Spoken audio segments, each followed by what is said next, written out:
right, well, welcome and thank you for joining us for the first webinar in this year's Virtual Visiting Scholar webinar series. I'm Virginia Rhodes, the project director for the ARC Network, and we're very excited to host our latest cohort of the Virtual Visiting Scholars program. This program empowers scholars to complete metasyntheses and meta-analyses of existing literature to address critical issues relevant to equity and STEM, Before we introduce today's guest, I'd like to take care of a few housekeeping items. First, I want to let everyone know that this webinar is being recorded, and we'll share the recording with registrants and post it to the ARC Network website for later viewing. Live captioning is also available through Zoom. If you hover your mouse over the bottom of the Zoom window, you will be able to see a number of different menu options. To the right is the icon for captioning. Selecting the caret will allow you to customize your captioning. In the center are options available for Q&A and chat. For the beginning of our webinar, you'll be able to only view chat messages from the ARC team, and we'll also use the chat to share links to resources and our feedback survey at the end. We'll open the chat for participants once we finish with the prompted part of our discussion.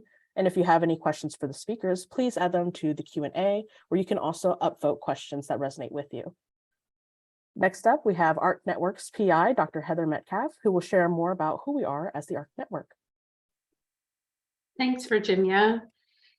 As Virginia mentioned, I'm the PI for the ARC Network and also the Director of Research for our home organization, the Women in Engineering Proactive Network, or WEPAN. The ARC Network is funded by the National Science Foundation's Advanced Program. Building on NSF program efforts, the ARC Network aims to connect widely dispersed scholars and practitioners committed to equity in STEM and an engaged stakeholder community. As the STEM Equity Brain Trust, the ARC Network works to promote systemic change by collecting previous work and producing new perspectives, methods, and interventions through a variety of activities, including convenings, a curated resource library, our emerging research workshops, virtual visiting scholar program, and online events like this one. The ARC Network is built on and works through a framework integrating inclusion, intersectionality, and intentionality. We strive to ensure that our work accounts for social stratifications that intertwine to determine the unique inequities that folks experience. To learn more about the ARC Network, we encourage you to visit equityinstem.org, where you can also join the community if you haven't already. You can also find us on LinkedIn, Facebook, and Twitter at ARC Equity in STEM and #EquityInSTEM. Now, ARC Network's Community Engagement Manager and WEPAN's Director of Strategic Initiatives, Dr. Stephanie Page, will introduce our speakers and moderate today's discussion. Hello, everyone. I am so excited to host the 5th Virtual Visiting Scholars Cohort, and bringing to you today, we have Drs. Sue Rosser and Erin Winterrowd to read these amazing bios. First, Dr. Sue Rosser became Provost Emerita at San Francisco State University after serving as the Special Advisor for Research Development and External Partnerships for Academic and Student Affairs at the Chancellor's Office of the California State University System, and as Provost and Vice President of Academic Affairs at San Francisco State University. She was the Dean of the Liberal Arts College at Georgia Institute of Technology, where she held the endowed IvanAllen Dean's Chair for Liberal Arts and Technology. Her research focuses on theoretical and applied aspects of women, science, health, and technology, and she has authored over 140 journal articles and 14 books, the most recent being Academic Women in STEM Faculty and Breaking into the Lab, Engineering Progress for Women in Science. She has held several grants from the National Science Foundation, including serving as co-PI on a $3.7 million advance grant and PI on Intel, InteractiveToolkit for Engineering Learning, Bridge of the Future for GIs, and PI on an IT Catalyst advance grant, and has served as a member of the External Advisory Board for more than a dozen advance grants, as well as Senior Program Officer for the Women's Program at NSF. She served as a Clayman Fellow at Stanford and on the American Association for the Advancement of Science Executive Board. Rosser received her BA, MS, and Ph.D. in zoology from the University of Wisconsin-Madison. Next, Dr. Erin Winterrowd is an associate professor of psychology and director of the Women's and Gender Studies program at Regis University, a Jesuit university in Denver, Colorado. Dr. Winterrowd earned her BA in psychology from Willamette University and a PhD in counseling psychology with a graduate certificate in women's studies from Colorado State University. Dr. Winterrowd's research focuses on access and inequity in academic STEM, with studies grounded in local women's experiences. She is particularly interested in utilizing her clinical training to bridge research and practice, hosting workshops and facilitating interventions designed to change institutional and cultural factors that are barriers to success. Thank you both so much for joining us. We're going to go ahead and jump right in and make sure that we can hear and see you both. You could go ahead and unmute if you're muted. So for our first question, we want to know, what is the focus of your Virtual Visiting Scholar project and how does your background shape your project? Can we start with you, Sue? Sure. Thank you. And thanks so much, Stephanie, for that kind introduction. And it's great to be presenting to this webinar today because I'm very excited about my project. It's called Towards a Better Understanding of the Experience of Foreign-Born, Foreign-Trained STEM Faculty, a systemic review and qualitative metasynthesis of the literature through the intersectional lenses of gender and race ethnicity. The research that has looked at the experiences of foreign-born, foreign-trained faculty compared to US-born, US-trained faculty is fairly limited. And there's very limited research that's used an intersectional lens that includes gender and race ethnicity to look at those experiences, especially the experience of foreign-born, foreign-trained women begins to be hidden in other aspects of the limited research that's been carried out. So my project is going to do a systemic review and metasynthesis, which focuses on the qualitative research there to really see the scope of the entire field, what the gaps are in the literature, and what the implications of the information's that's there and the gaps are for what we might do in terms of practice, policies, and to help all faculty in STEM, both foreign-born, foreign-trained, and US-born, US-trained, understand the experiences of the other so that there's more focus on retention and progression. I basically have three objectives to my study. The first is what I just mentioned, the literature review. Second is to communicate the results of the metasynthesis to various groups, and that would be faculty groups, but also administrators as well as policymakers in both state, local, and even the national government.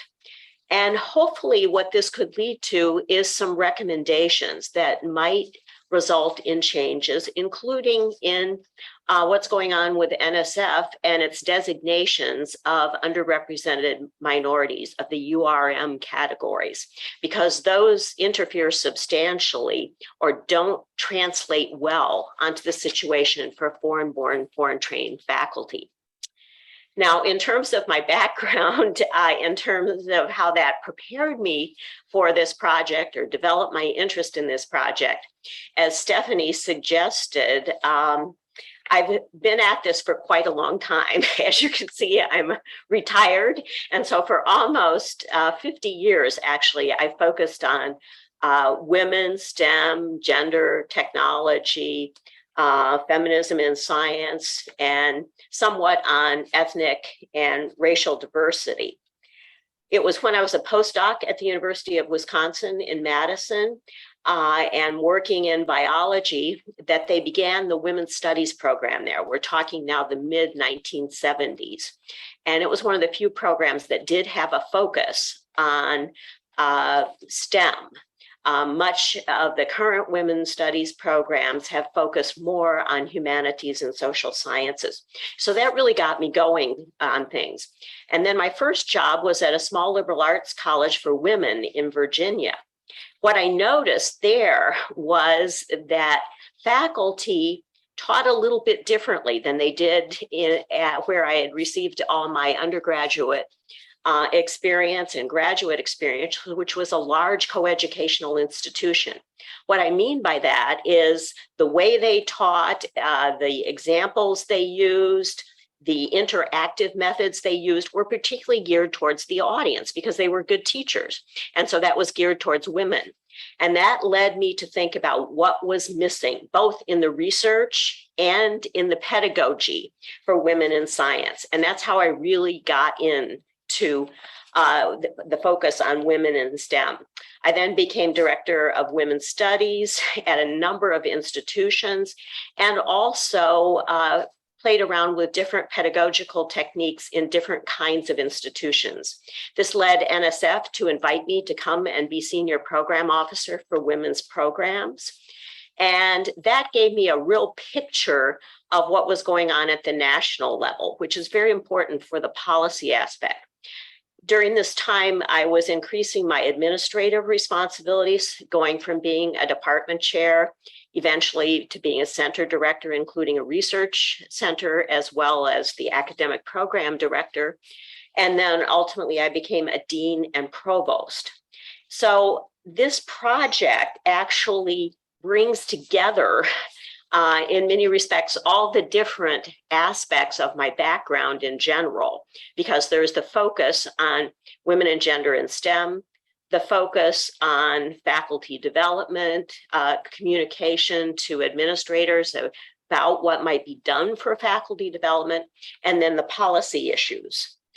So that's a general background, but for 1 minute, I'd like to just mention the particular idea for the project came from a current advanced grant with which I'm involved down at Fresno State.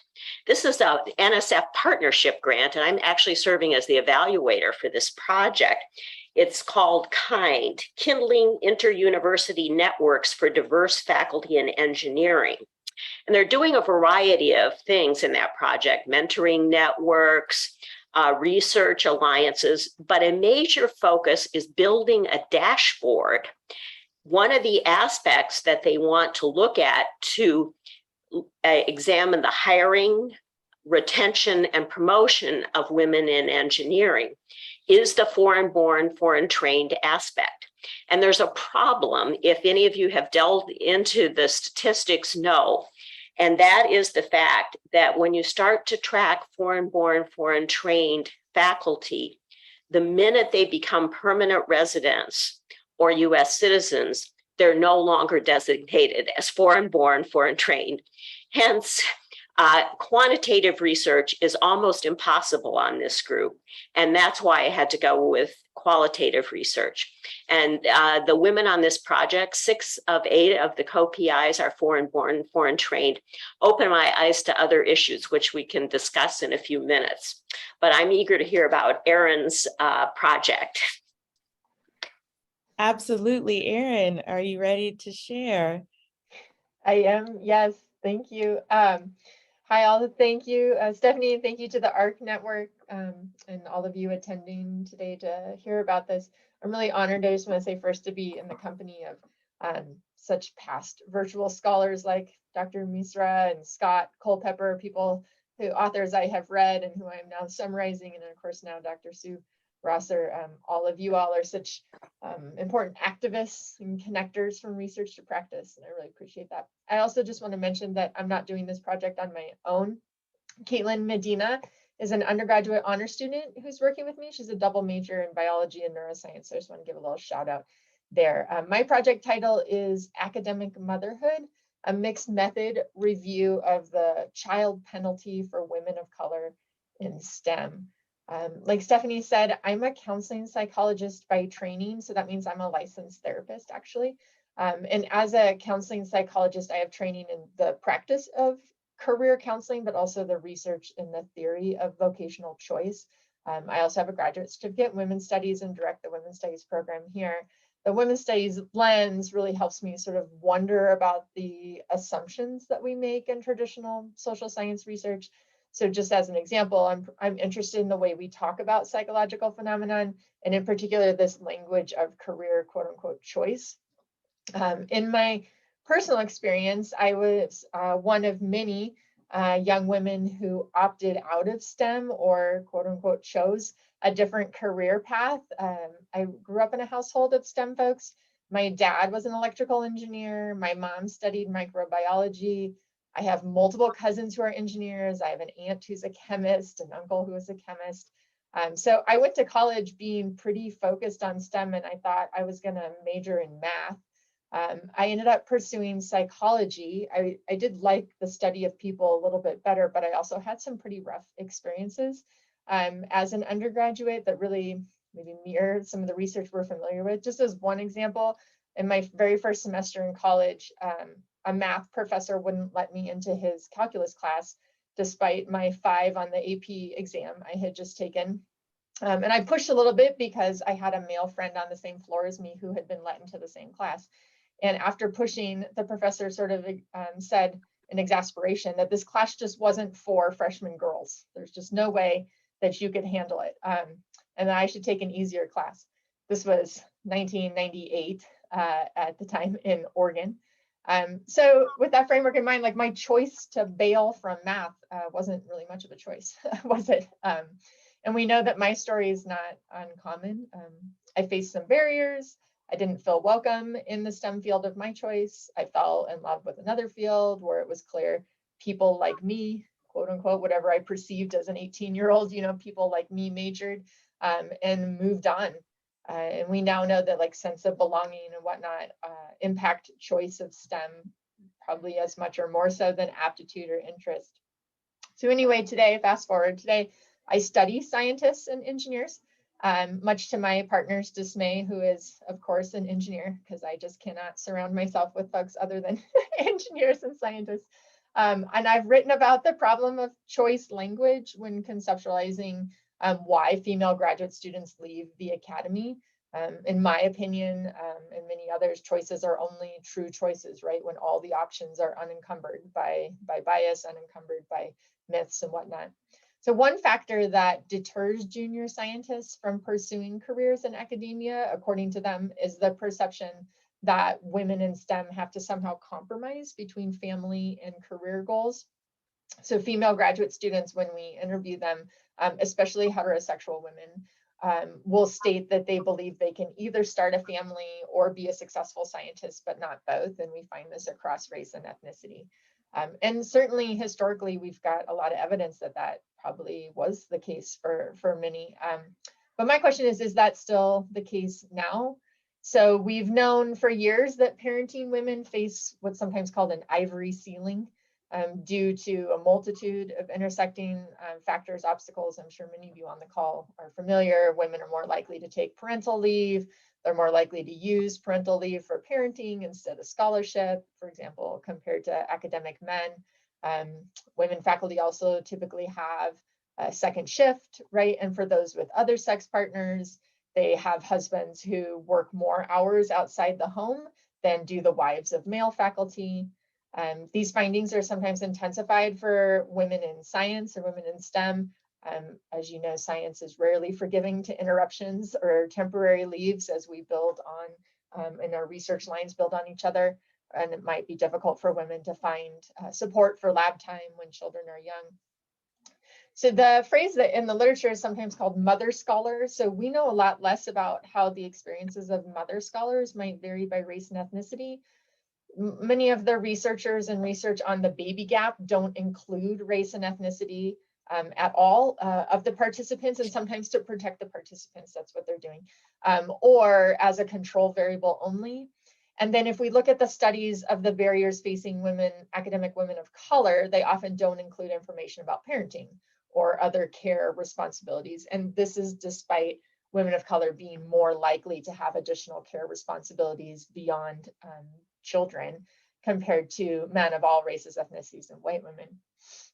And we don't really know if this parenting penalty has continued. It's possible that the well-documented disparities that we've seen have led to enough policy changes at universities that parenting women are no longer penalized compared to parenting men and non-parenting women. It's at least possible, because we don't have sort of a summary of the literature to help us know. Or it might be possible that that was true up until the pandemic, and then all hell broke loose, and now we have, even worse gender and racial inequities. So these are kind of the questions that I'm asking. I'm going to be looking at the literature on the impact of academic motherhood on success as a scientist. I'm going to look at just the last decade. So since we should have, quote unquote, known better, we'd had plenty of literature up to that point to be making differences in our institutions, and including then through the work from home pandemic years. And I'm going to use a mixed methods approach. So I'm going to try to capitalize on the advantages of meta-analysis to quantitatively summarize what we know about mothers in academic STEM from that literature. But I anticipate finding little to no studies that divide participants by race ethnicity, making a quantitative meta-analysis impossible in that sense. So then my plan is to conduct a smaller metasynthesis on a subset of the literature that I find through the search.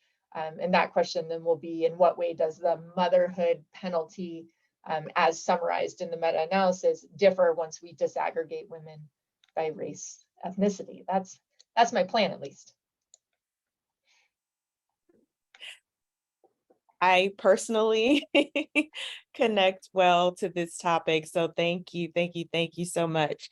I would like to move on to our next question, which you've already started to answer. But because I think we have had some really great conversations as we've been preparing for the webinar, in addition to responding to what aspects of your own project you're most excited about exploring and what you're hoping your project will illuminate, I'd also love to hear about how you feel about the other person. So hearing about Erin's project from Sue and Sue's project from Erin, if that's okay with you both. So can we go ahead and start with Sue on this question? Sure. Thank you, Stephanie. Well, the projects that the aspects of the project about which I'm most excited exploring are to find out really what is available in the limited research. As I mentioned, it's problematic because of the fact that for foreign-born, foreign-trained faculty, by the way, I'd like to say a word about using that terminology, because I think for some of us, including me, when I first encountered it, it was a bit jarring. And there is a debate that occurred back in the literature, in about 2008. Where they really looked at what was preferred. And what is preferred is foreign-born, foreign-trained. But in the literature, you find international as well as immigrant. But most people have coalesced around foreign-born, foreign-trained, and that is the preferred terminology of most of the individuals who identify as foreign-born, foreign-trained also. But there's a problem, as I suggested, with the quantitative literature, which is why I'll just be looking at the qualitative aspects. And that's because although students are tracked, many of you probably belong to professional societies where they track the numbers and percentages of international students, which, as you know, are quite large in STEM disciplines. But the minute faculty, which is the aspect that I'm concentrating on, become faculty, and since I'm looking at tenure track faculty, that means that they have positions at universities, and to retain their jobs, most of them must apply for permanent residency or citizenship status. And so that means that immediately they are no longer counted as foreign-born, foreign-trained. So it's very difficult to track this. Now, we know that in STEM fields, particularly in engineering, across the country, about 60 to 70% of tenure-track faculty are now foreign-born, foreign-trained. And there are very high percentages also in computer science, in chemistry, and in physics. And so this is not a small number of individuals about whom we're speaking. This is really the predominance right now and beginning to be very predominant aspect of the scientific workforce. So it's important to look at this issue in the STEM disciplines. The limited research that is available about this mostly has been done in so-called R1 institutions, research-intensive institutions, and some in research-extensive institutions also. Almost no research has been done in comprehensive or regional institutions, which the California State University, the 23 campuses of that, and it's the largest system in the country. Those individuals, and it's over half of the faculty in those fields are foreign-born, foreign-trained, but there's no research on that demographic in the country virtually. And community colleges, I found a few articles so far, but there's not much on what goes on in community colleges either. So I'm interested in trying to perceive what's out there about that aspect. Of course, the part that interests me the most is the part about gender. And because earlier groups of foreign-born, foreign-trained individuals who came to the United States, who became tenure-track faculty, were predominantly men, there's almost nothing about women. So if you think of after World War II, and I'm only concentrating really on the last 20 years, 2001 to 2021, but there's a history there. Many of the people who came as foreign-born, foreign-trained came from Europe in the wake of World War II. And most of those individuals who had tenure-track positions were men, because most scientists at that time were men. And in many of these fields, most scientists still are, and engineers. And then there have been changes over time, but it's only recently that relatively larger numbers of women, scientists and engineers, have been coming to the United States and being hired as tenure-track faculty. But most of the research out there has not explored that. So I'm looking into what's available in terms of the research. Similarly, there's very little on race, ethnicity of the foreign-born, foreign-trained faculty who come. And this gets very confusing and sort of goes into the second part of the question here about what you're hoping your project will illuminate about STEM equity and research practice. So, for example, if you have a Black scientist from Africa, as soon as that person becomes a citizen or a permanent resident, that individual gets counted as African American. Now, this is very problematic. As you know, for the NSF data, underrepresented minorities or URMs are identified as African American, Asian Pacific Islanders, Native American, and so-called Hispanic individuals. Asians are not counted.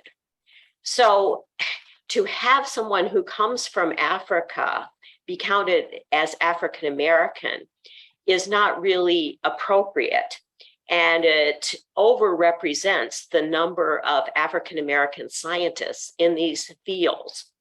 And it's not to say that some of these individuals have not experienced racism, but it may not be the same kind of racism that African Americans from the United States experience. So that's one example of an issue. Similarly, a scientist who is born in Spain, when that individual and is foreign born, foreign trained, when that individual becomes a citizen or permanent resident, he or she is counted as Hispanic.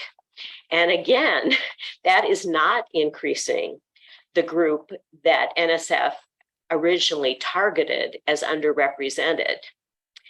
In terms of Asians, I just don't even know where to begin with that. And this is something that the women involved with the Fresno project have made really pretty clear to me.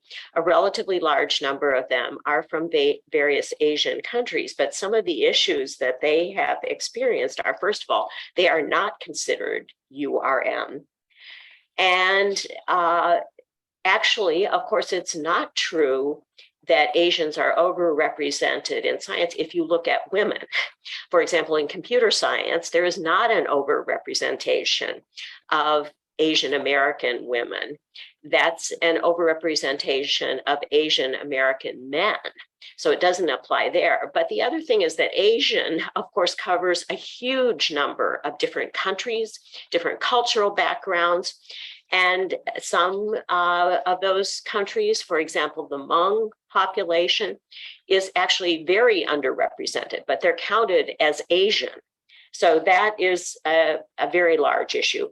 In addition, one woman who is a co-PI on the project pointed out that she was from a former Soviet country. She's from Uzbekistan, although she identifies as Caucasian. When she came through immigration, they counted her as Asian. She says, literally, I do not know which box to check. She's afraid if she does not identify as Asian, it will mess up her immigration status and her application for the green card and citizenship. On the other hand, she really does not identify as Asian. So there are many issues here, and we're not even beginning to talk about the many women coming from the Middle East who may or may not be Muslim, but are often perceived when it's learned what country they're from that they must be Muslim. Also issues beyond religion having to do with language. There's quite a bit of discrimination against foreign-born, foreign-trained faculty in terms of how the students perceive them and what's going on in the classroom. So it's really a very complicated issue, and it leads to issues in terms of equity research and practice, including with NSF, in terms of how their categories have been traditionally defined, and particularly if they're looked at through the lens of race and gender.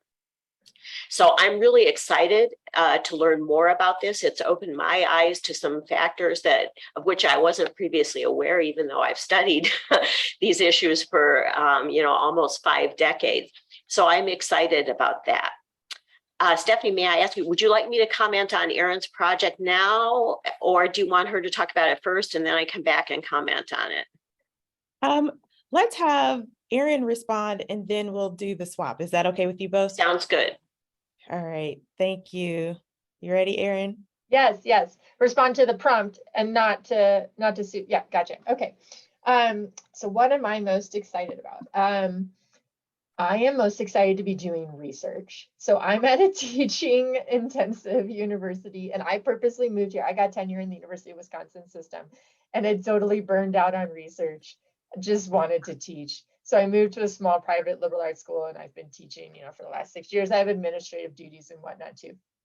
Well, it turns out I do love research, but that break was perfect for me. So now on sabbatical doing this, I am most excited just to be like in data and literature and having the time carved out to do that. I have studied in the past, I've focused on senior faculty women, so associate and full professors who are isolated at their rank, and also postdocs and the transition from postdocs to faculty, and a little bit on grad students, like I talked about before up there. But studying motherhood is actually brand new to me. I'm not a mother.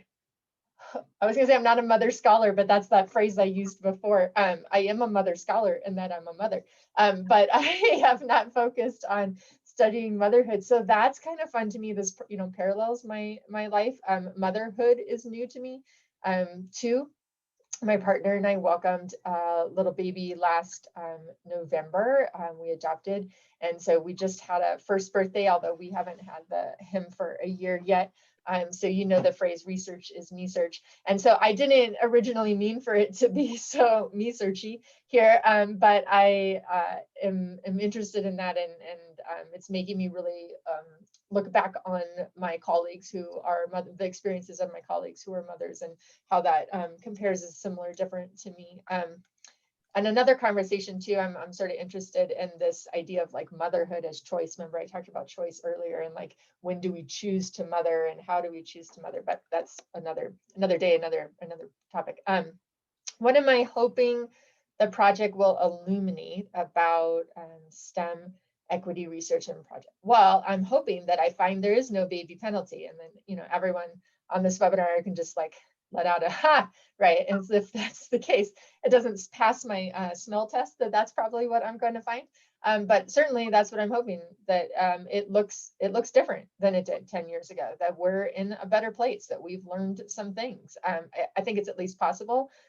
Certainly senior women faculty I've talked to in STEM, have stories of no parental leave and no time off, and that is different for many folks today. So maybe it will look a little different. I might instead find, that mother scholars are continuing to be at a disadvantage despite us spending significant attention on the issue. That has a whole different set of implications. Like, what does it mean if we know there's a problem, we spend a ton of time and money on it, and it's still there afterwards? So that's perhaps where I'll be at the end. I do think that folks in higher administration are really open right now to the topic of working mothers and gendered racism in the academy, both of which I think the issues surrounding gendered racism and working mothers were laid bare during the pandemic, and people became acutely aware of them both personally and with their colleagues and other professionals. We've seen a whole bunch of lists of recommendations come out for institutional changes, like creating childcare infrastructure, accommodating flexible work schedules. We were forced to accommodate flexible work schedules during the pandemic, and now some higher ed institutions have kept them. These have long been solutions in the literature on gender and racial inequity in the academy, but haven't always been put into practice. So I wonder if I may find, I think I might illuminate some, a change in the impact over time, depending on what is happening systemically in the worlds in which these women exist. So I would like to have something at the end that is a set of results that speaks to administrators. What usually speaks to administrators are numbers. And so that's one thing that tends to push me in the quantitative direction. And maybe we can then drill home the importance of changes, or which changes have not really made the difference that we thought they would. And in terms of like my own practice and kind of like solo work, because I am a clinician, my favorite thing to do is just have conversations about these topics. So whether that's like book clubs that I've moderated, book clubs often work like consciousness raising groups. And so I can imagine, leading conversations about what it is to be a mother in the academy, and being a part of that conversation with my own experience too. Or also, conversations with administration, like I talked about before. Those are some of the things that come to mind for me. Well, I am quite excited about Erin's project. First of all, I am one of those mother scholars, and I can reinforce what she said about when I had my children. So when I had my older daughter, who will turn 51 next week, the University of Wisconsin did not have any kind of parental leave policy. So I literally had her on Monday and was back in class on Wednesday, because I was afraid to miss. I wasn't sure what would happen. Actually, it's not correct to say they didn't have a parental leave policy. They had what they thought was a very liberal policy, which is men got a week off when their wives had a baby. Of course, the implication was there would be no women graduate students or faculty in STEM. So, hey, problem solved. But it didn't work out so well for me. Then my second child, I had her when I was a postdoc. And when I told the man for whom I was postdocing that I was pregnant, he said, It's a wrong time in the research. You need to get an abortion. We got to get more data to get the grant renewed. Well, fortunately, I did not pay attention to what he said. And actually, that was one of the reasons I veered towards women's studies, because I could see it was not going to be a friendly lab environment, especially after she was born. And one day I was out breastfeeding her at noon, and a call came in about my part of the research and from Cornell, and he went running around the lab saying, "Where is she?" And somebody said, "Well, I think she's out feeding the baby," which I thought was okay because it was noon and the guys all went and played squash at noon. So I thought it would be okay if I did something like feed my baby, but turned out he was like not happy about that. And so that's when I decided I would leave science. When I did that, or not leave science, but leave his lab. And that's when I went into women's studies. He was upset and didn't really understand what happened, I think, but he said, "Oh, I should stay in science after all my training."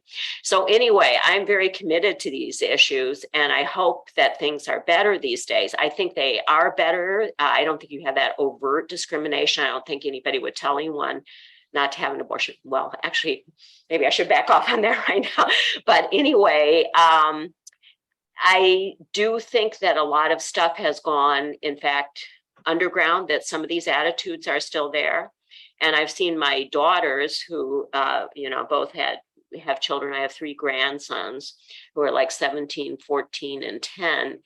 And they have had to cope with many of the same problems. Things are better, but they're not that much better. But maybe you'll find that they're much better during the last 10 years, Erin. I'm hoping so.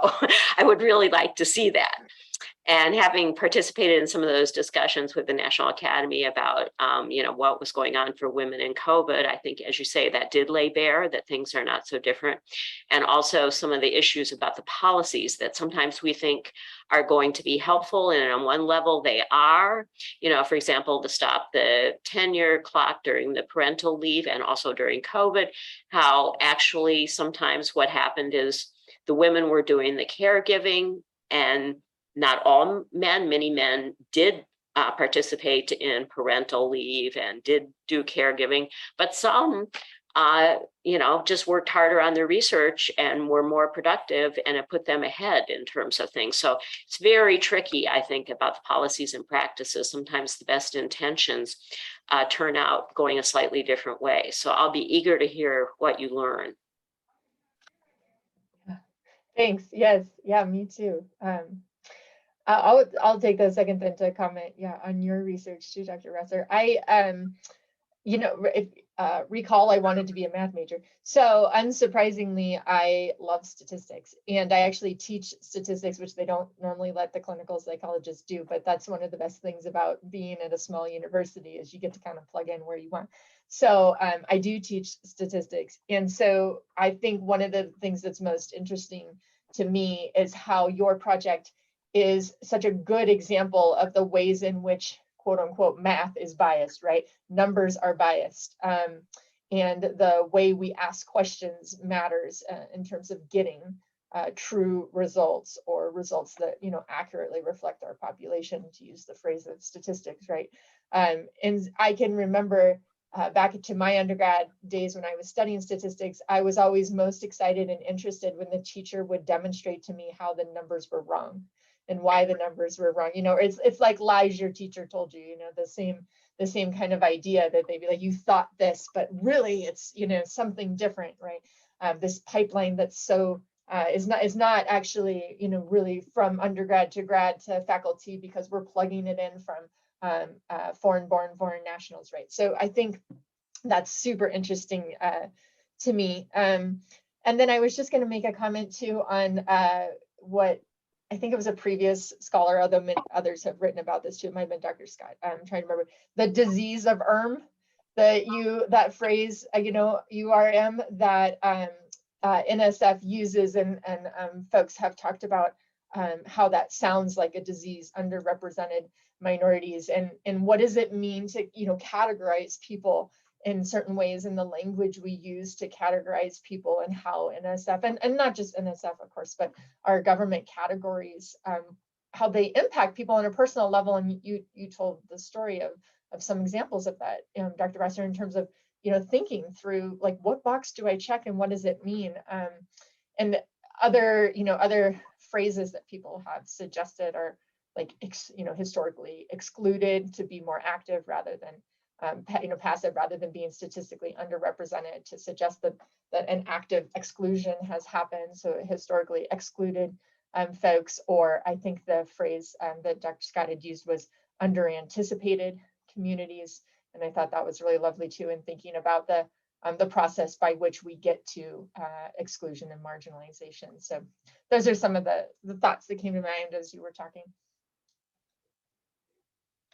Wow, well, thank you both. And I want to remind our audience that you can add your questions to the Q&A.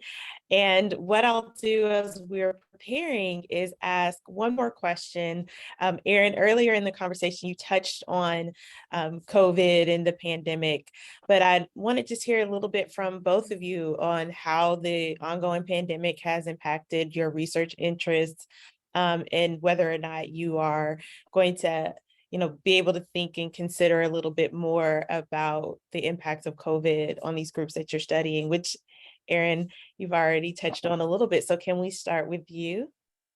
Yeah, absolutely. I think we know that the pandemic has impacted mother scholars differently than non-mother scholars, and then father scholars or other parent scholars. And in fact, one thing I'm surprised about is how much literature is already out there about the impact of COVID-19 on productivity of women scientists. And I thought I thought there might be some, but I thought it might take another couple of years. But clearly there were people who were collecting data right away in 2020 and looking at your publication rates and whatnot right away. So that data, those publications are already out. Those data are out there. So I'm looking at that right now, and that'll be an answerable question, at least in the short term. We can't answer yet what the long-term impact, is. And I just think, reflecting generally on how the pandemic has impacted folks so differently based on their social identities and their experiences. Just to start personally, I was not a parent in 2020 and only for a little bit at the end of 2021. So for me, when we went online and shut down, I also didn't have care responsibilities for my parents or others. I got a whole bunch of extra time. So the stop the clock that you were talking about, Dr. Rosser, I mean, truly, like for me, the pandemic, all of a sudden, I didn't have advising. I didn't have like students coming out my ears, out the classroom, So I was able to do all kinds of projects, both at home, like gardening and things, but also to be productive at work in ways that the colleagues in my department with young children, anyone under probably 7 especially, right, just really could not do. They were, out just struggling, drowning. Also, we can think about how the experience of working mothers during the pandemic varies greatly statistically has varied greatly by the gender of their partners. Lesbian women or women in same-sex couples relationships tended to have a more egalitarian experience because they tend to have a more egalitarian experience generally outside of the pandemic too. It was really women partnered to men that we saw struggle more. We know we've already seen some of the data on BIPOC women being more likely to have a family member diagnosed with COVID-19. And so then the care responsibilities that extend outside of one's own home, right? And certainly our Black colleagues were providing all kinds of emotional support to students and colleagues during the parallel crisis of police violence being highlighted at that time with George Floyd, the summer of 2020 and whatnot. So I think that something like the pandemic, which impacts us all, it's just such a perfect example of how disparities, play out immediately. Yeah, well, in terms of how the COVID pandemic is going to impact this particular research, I think, well, we know that there were decreased international enrollments in the US, and we still have not recovered from that. I mean, the drop-off was huge. It stopped essentially during the height of the pandemic, and it is going back up. but probably not to the level that it was, given that most of the foreign-born, foreign-trained faculty are getting their PhDs in the United States, and that's how they transition into the faculty. Ultimately, that's going to have a huge impact on basically the scientific workforce, because we have become extremely dependent on foreign-born, foreign-trained graduate students. And by foreign-trained, what we mean is usually the undergraduate degree is from the country of origin, and then they come to the US for the PhD or for master's and then PhD. Some of them stop with the master's and go into industry.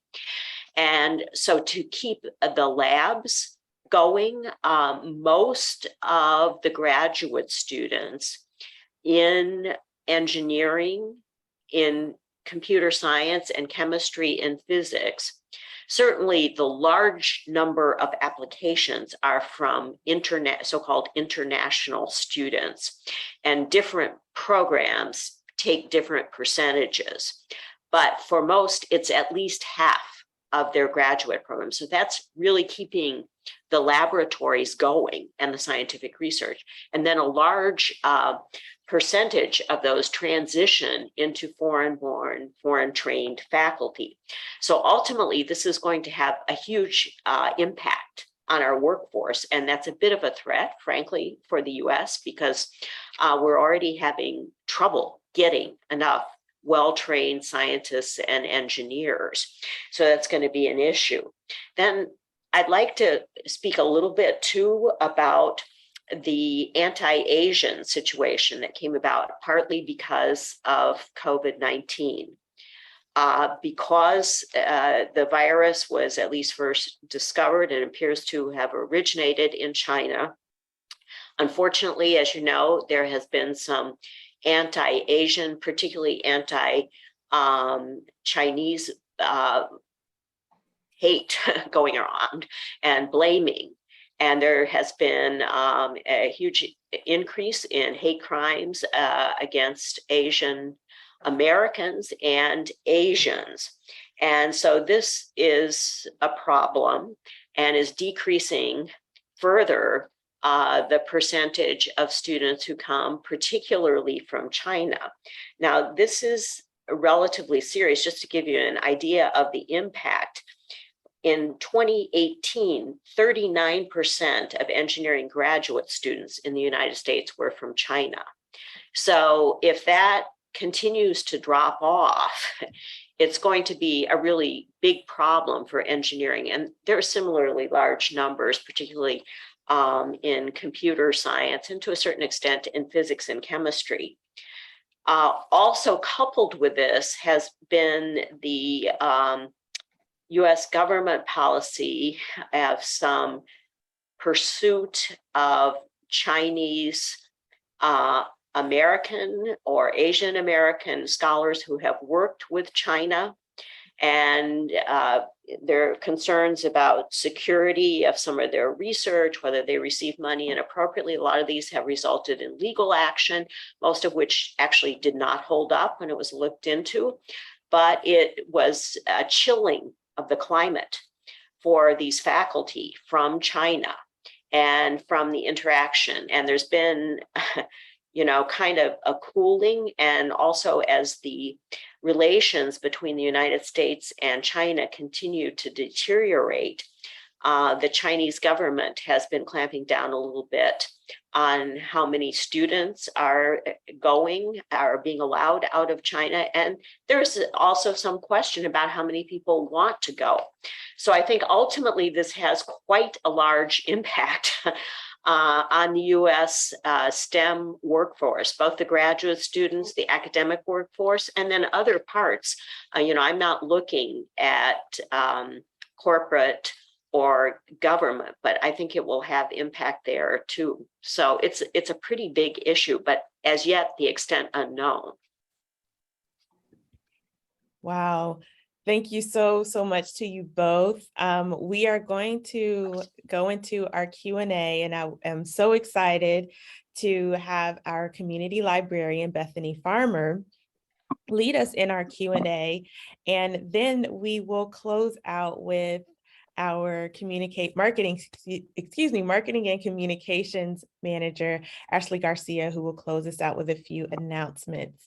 Bethany, are you ready to go?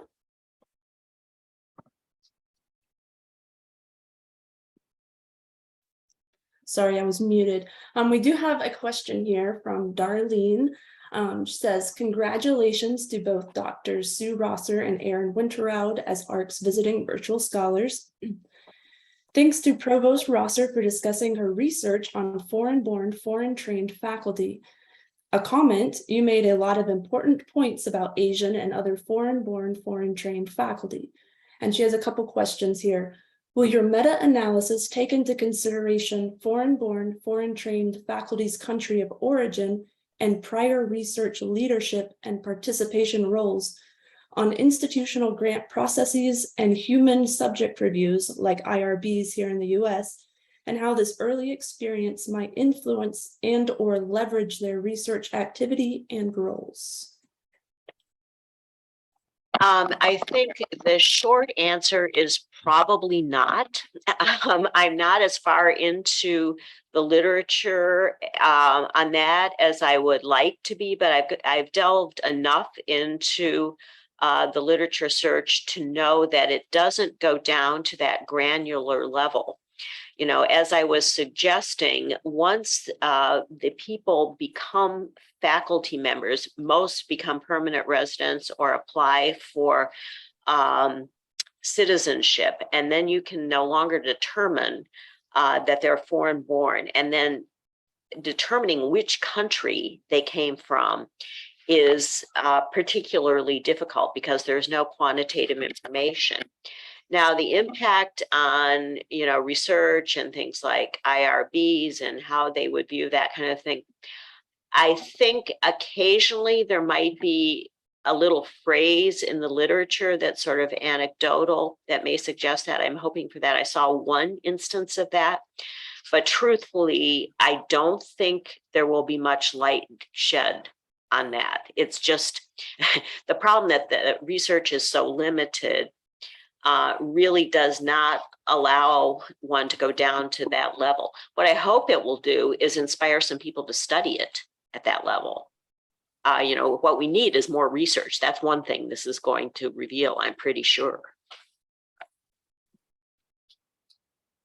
And there was a second question here. Do you expect differences in relation to STEM equity research and practice based on country of origin, discipline, gender, race, and other variables? Well, I'm hoping that there will be some changes in practice, and you know, that the research will be there to back it up. In terms of what I've heard anecdotally and seen a bit of, I think this is particularly true, as I suggested, for the Asian population, Asian American population, because that encompasses such a large number of countries, people from, you know, South Asia, India, from China, from Japan, from some of the former Soviet Union countries and various other countries. There's a lot of variance there, and the different cultures and customs they have, the different religions, you know, really make a very, very large difference. So I'm hoping that the National Science Foundation will take a particular look at whether that's really fair to lump all Asians together, and also to consider them not underrepresented, particularly with regard to women, because I think that's, you know, a huge issue. So I'm hoping it'll make a difference with that. Also, the other issues that I already mentioned, for example, about the counting of people automatically if they are Black as African American when they become citizens, or as Hispanic if they were in fact born in Spain or someplace like that. So I think, I hope it will have that impact. In general, I hope there will be more understanding between the US born and foreign born faculty about what the issues are that the others base. Because I think sometimes there's not as much understanding. You know, everybody assumes, hey, we're in the same department, we're having the same experience. And that's not necessarily true, nor is it true, I think, of women and men who came from the same country of origin, just as it's not true of US born men and women who are in science, as many of us know too well. Thank Thank you for that Definitely. question, by the way, those questions. My apologies. I actually had a question for Erin, and since I was hosting the conversation, I wanted to wait to make sure we got through all the Q&A. So Bethany, is it okay for me to ask? Please. Erin, I am very curious. I am a mother, but all throughout my graduate career, I was a mother. And I'm always curious about whether or not there is substantial literature on single mothers also, and particularly how quote unquote choice is impacted. And do you expect to see any of that in your research for this project? Yeah, thanks for that question. So I haven't read all the literature, but I know a little bit about what I have seen prior to this current project too. I know that academic women, not STEM specifically, but across all disciplines, are more likely to be single mothers or divorced than academic men. I know that. And some of that seems to be, related to women being more likely to be single mothers than men societally, right? Not just in academics. So being more likely to be awarded custody and whatnot. But in the academic literature, it does seem to be related to difficulties with egalitarianism in the household. I don't know how to say that sort of more kindly. And in particular, like having support for one's career as an academic, which calls upon different kinds of intense time devotion that's a little different than outside of academics, particularly in the sciences, right? Because the sciences are a little bit like a roller coaster where you're sometimes needing to be in the lab for days at a time, and other times you're maybe not. You're letting somebody else, process. Your grad students are processing some of the collected data or whatnot, and that's different to need support for than a kind of a typical 8 to 5 job might be. Yeah, so that's what I have seen. I haven't seen anything specific about academic scientists and single moms. Generally, there's not enough literature in academic scientists to divide kind of mother in terms of like adoptive mother, foster parent, grandmother with a primary caregiving responsibilities, which we know there's many of, versus single mother. So I've just seen it more globally, I guess. Well, thank you both so much. And we'll go ahead and transition, as I mentioned, to our marketing and communications manager, Ashley Garcia, to close us out today. Stephanie, we cannot say enough about how thrilled we are to welcome Cohort 5 of the Virtual Visiting Scholars Program, and to announce that the fourth cohort will be presenting their work in the coming months.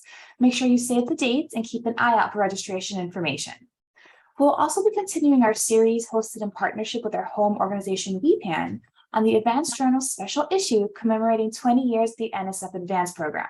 Dr. Rosser joined us for our first discussion during the Equity and STEM community convening a couple of months ago. On October 27th, we will be hosting a webinar featuring Drs. Anna Lee from North Carolina A&T State University, Wesley Francelon from Suffolk County Community College, and Marcia Gumpertz from North Carolina State University. The registration link is placed in the chat, and you can visit advancedjournal.org to view this amazing special issue. We'd also like for you guys to please provide feedback on your experience with today's webinar by completing our survey, also linked in the chat. And then finally, we are also in the process of conducting our annual ARC community survey. If you have just a few minutes to give us feedback, and the link is placed in the chat, you'll be entered into a drawing for a free Equity and STEM community convening registration for next year's convening. Thank you guys so much for joining us, and to everyone, have a great rest of the week.